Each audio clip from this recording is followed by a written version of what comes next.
Hello, we are Simon and Dennis, and we're not football fans, actually.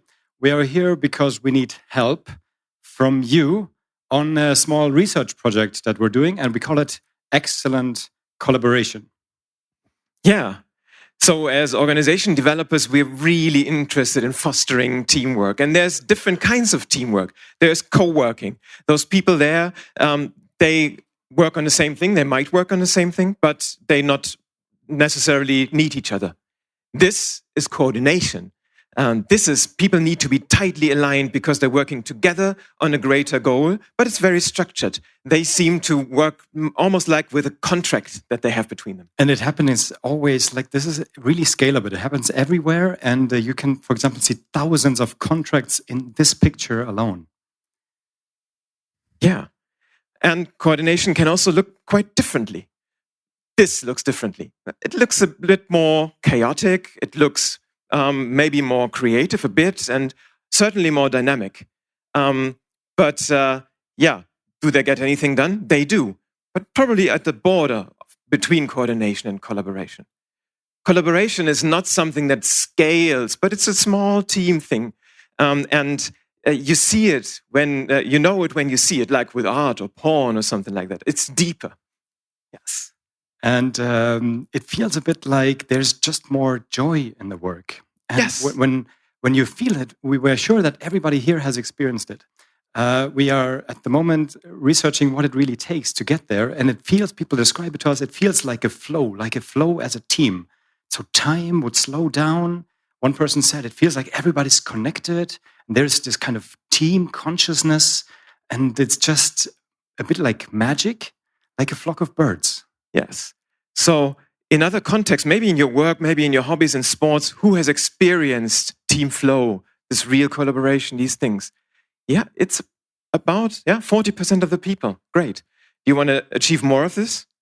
So this is what we're really researching into. We have identified a lot of factors that go into those collaboration things. And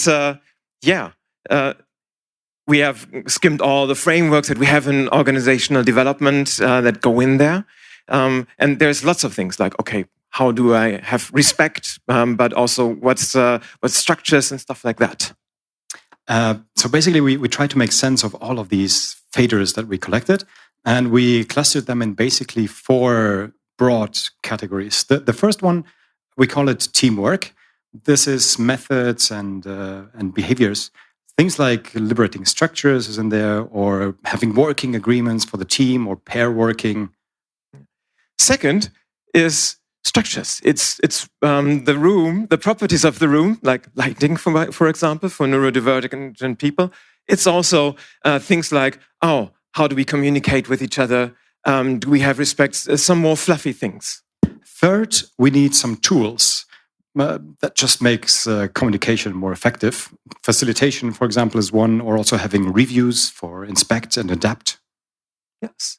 And fourth is probably the most important one. It's inner work. In order to grow into a good team, into collaborative mode, we have to grow ourselves, to have more clarity, more mindfulness, and deep listening skills with empathy. And here is where you come into play. Because we are currently on the lookout for more stories for this. We want to see if these things that we have collected so far, we are putting them into a book draft at the moment. We want to see, are there stories behind that we can collect, and can we structure it in a better way and back it up? So if you want to share your story with us, if you have experienced excellent collaboration, take out your phone now, scan the code, and leave us your details in our contact form, because we would really like to talk to you. We believe deeply that this excellent collaboration, this is something deeply human, and we want to just understand it better. We want to research it and make sense of it, because we think it's an element of the future of work. Thank you.